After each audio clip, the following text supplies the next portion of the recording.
الحمد لله وحده والصلاة والسلام على من لا نبي بعده اما بعد۔ حدیث جبریل جو کہ عمر رضی اللہ عنہ سے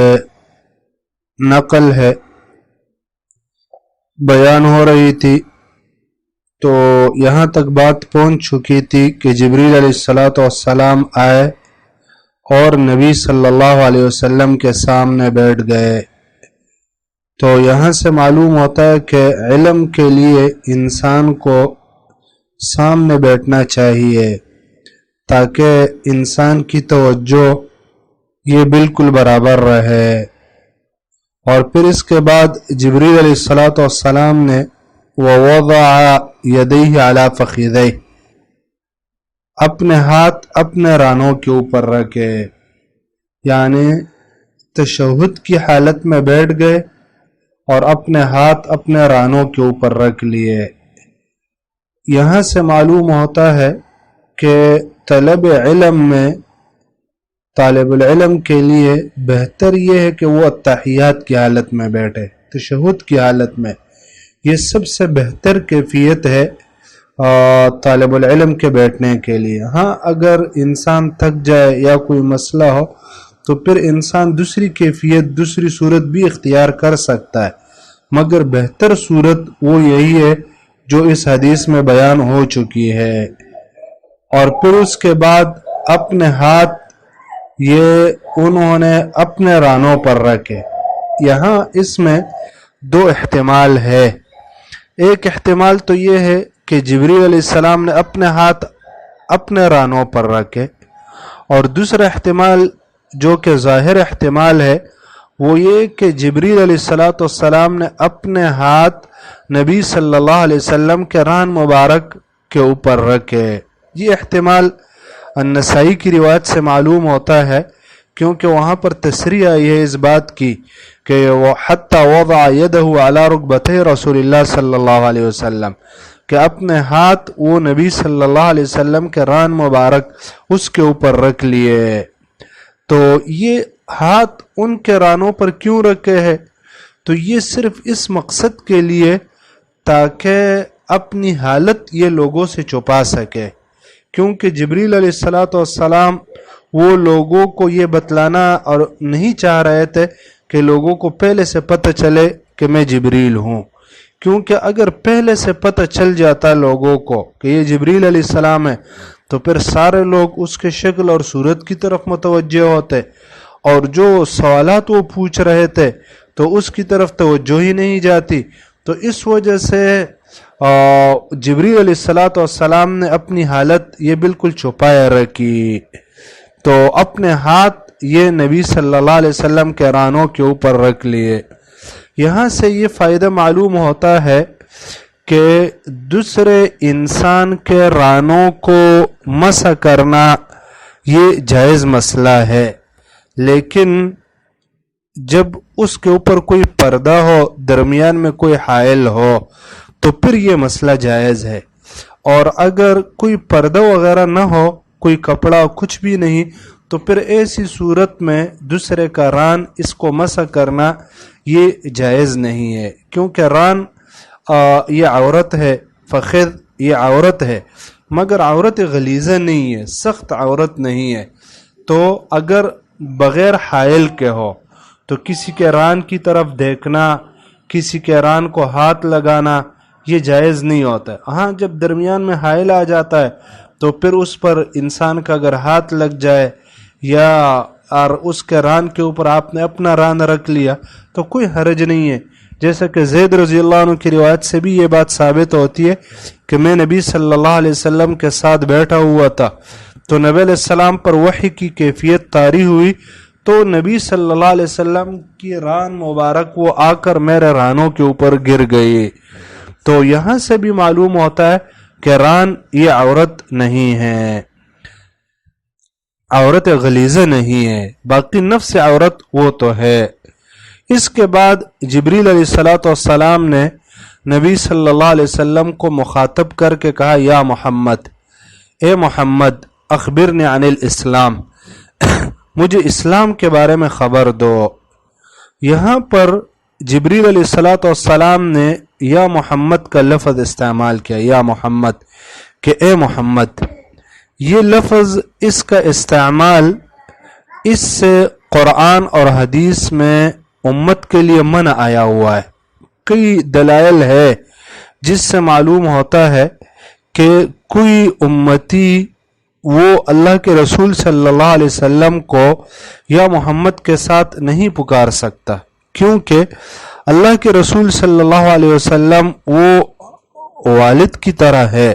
بلکہ والد سے بھی زیادہ ادب یہ ان کی کرنی چاہیے، اور کوئی بھی انسان اپنے والد کو نام کے ساتھ نہیں بلاتا، تو اس وجہ سے اللہ کے رسول کو بھی نام کے ساتھ بلانا یہ جائز نہیں ہے۔ اس عمل سے اللہ رب العالمین نے منع فرمایا ہے، لا تجعلوا دعاء الرسول بینکم کدعاء بعضکم بعضا،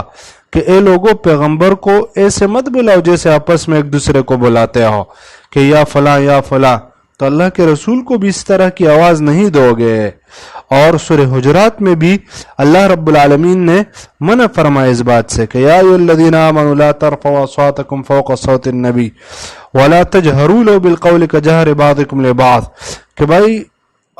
اس طرح کی آواز پیغمبر کو مت کرو جس طرح کے ایک دوسرے کو کرتے ہو، ان تحبط اعمالکم وانتم لا تشعرون، تمہارے اعمال برباد ہو جائیں گے اور تمہیں پتہ بھی نہیں چلے گا۔ تو یہاں پر بھی اس سے منع آیا ہے یہ، اور احادیث میں بھی اس عمل سے منع آیا ہے۔ ثوبان رضی اللہ عنہ کے سامنے ایک یہودی نے اللہ کے رسول کو بلایا تو اس نے کہا یا محمد، تو ثوبان رضی اللہ عنہ نے اس کو سینے میں ایک مکہ مارا، قریب تک کہ وہ یہودی گر جاتا۔ یہ مسلم میں یہ روایت آئی ہے۔ تو معلوم ہوتا ہے کہ جو شخص اس قسم کی بے ادبی کرتا ہے اور اللہ کے رسول کو آواز دیتا ہے یا محمد، تو اس کو ایسی سزا دینی چاہیے۔ اور یہ بیوقوف اور ان لوگوں کا طریقہ ہے جو بے عقل ہوتے ہیں، جس طرح کہ قرآن کریم میں بھی اللہ رب العالمین نے فرمایا ان الذین ینادونک من وراء الحجرات اکثرهم لا یعقلون، کہ جو لوگ آپ کو حجروں سے پیچھے سے بلاتے ہیں یہ اکثر بے عقل ہے۔ یہ دراصل ایک صحابی جو نئے مسلمان ہو چکے تھے، اقرا ابن حابس رضی اللہ عنہ، وہ آئے اور نبی صلی اللہ علیہ وسلم کو باہر سے آوازیں دینے لگے کہ یا محمد یا محمد، تو اللہ رب العالمین نے یہ آیات نازل فرمائی کہ بھائی مت پکارو اللہ کے رسول کو اس طرح یا محمد اور پردے کے پیچھے سے، یہ کام جائز نہیں ہے۔ تو اس وجہ سے جو لوگ ممبروں پر یا لاؤڈ اسپیکروں پر یا محمد کے نعرے لگاتے اور اسی طرح اپنے شعروں کے اندر اور یا دیگر باتوں کے اندر، نعتوں کے اندر یا محمد اور تو یہ کام حرام ہے، ناجائز ہے۔ یا محمد اللہ کے رسول کے سامنے کہنا بھی حرام تھا، اور پیٹھ پیچھے کہنا یہ بھی جائز نہیں ہے۔ ہاں، یا رسول اللہ کا لفظ استعمال کرنا تو یہ اللہ کے رسول علیہ الصلاۃ والسلام جب زندہ تھے تو ان کو سامنے کہنا جائز تھا، اور جب اللہ کے رسول صلی اللہ علیہ وسلم اس دنیا سے جا چکے ہیں تو غائبانہ اس لفظ کا استعمال یہ بھی جائز نہیں ہے۔ پھر یا رسول اللہ، ابھی اگر ہم یا رسول اللہ کی آواز لگاتے، یہ نعرہ بلند کرتے، تو ہمارے لیے بھی یہ لفظ استعمال کرنا یہ جائز نہیں ہے۔ یا محمد کا لفظ، یہ لفظ یا تو اللہ رب العالمین نے استعمال کیا ہے اور یا جبریل علیہ السلام نے، جس طرح یہاں تو اللہ تعالیٰ کے لیے تو کوئی پابندی نہیں، جبریل علیہ السلام مکلف بالاحکام نہیں، اور یا یہ لفظ یہودیوں نے استعمال کیا ہے تو وہ تو بے ادبی کرتے تھے، یا یہ لفظ منافقین استعمال کرتے تھے تو وہ بھی بے ادب تھے بڑے، یا یہ لفظ اعرابی جو دیہاتی قسم کے لوگ ہوتے تھے تو وہ استعمال کرتے تھے۔ تو جو شخص ان پانچ میں سے کوئی ایک ہو تو وہ یہ لفظ استعمال کرے گا، اور باقی مسلمان کے لیے اس لفظ کا استعمال کرنا یہ جائز نہیں ہے۔ اور خاص طور پر جب اس میں انسان کی نیت وہ مدد مانگنے کی بھی ہو،